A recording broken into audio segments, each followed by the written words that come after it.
What water there is often out of your reach, deep underground.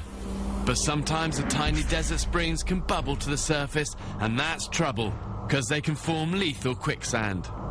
There is a way you can get out of it. It's been known to swallow people and vehicles whole. We've set this up so I can show you how to get out of it alive. And what's nasty about this stuff is the more you fight it, the more it like pulls you in. And look, you suddenly realise it's not just this crust of sand that you thought, but actually it's all of that clay and water.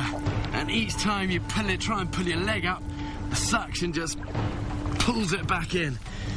That's why these things are so dangerous. And the reason these can actually kill people is not because they swallow you, it's because they just don't let you out of it. And the killer is that, the sun. Okay, I want to be trying to get out of this place now. Quicksand is twice as dense as your body, so in theory it should be impossible to drown. But if you panic, you just get sucked in further and you won't have a hope of getting out. That's really tempting just to reach out and grab a hand. But actually, in many ways, that's the last thing you want to do. The danger is you then pull somebody else into the same situation you're in. Or you could dislocate your shoulder, but getting out of here is a battle. Only last year, 2 young teenagers were out looking for food on the bottom of a muddy lake, and both died in quicksand. So the way to get out of this is to try and pull your legs up towards the surface. But really the #1 rule is keep calm, don't fight it. You know, the more you fight this thing, the more it's gonna pull you in. So just try and control your breathing and try and maneuver your chest onto the surface. Try and get a leg out. And then just monkey crawl your way out.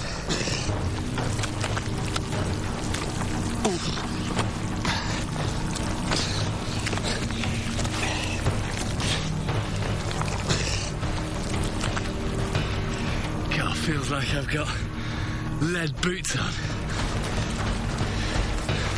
First thing you've got to do is get these muddy clothes off. If you try walking far like this, you're just going to get massive rubbing all the way under your armpits and inside your legs, and you'll be rubbed red raw in half an hour. You want to strip off and try and get as much of the grit off you as you can.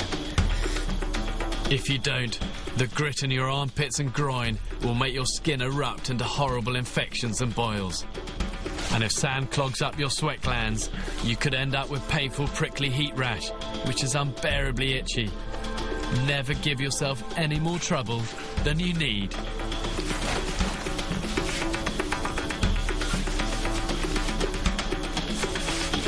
Once you've got most of the grit out, quickly get your clothes back on so the sun doesn't sear your flesh.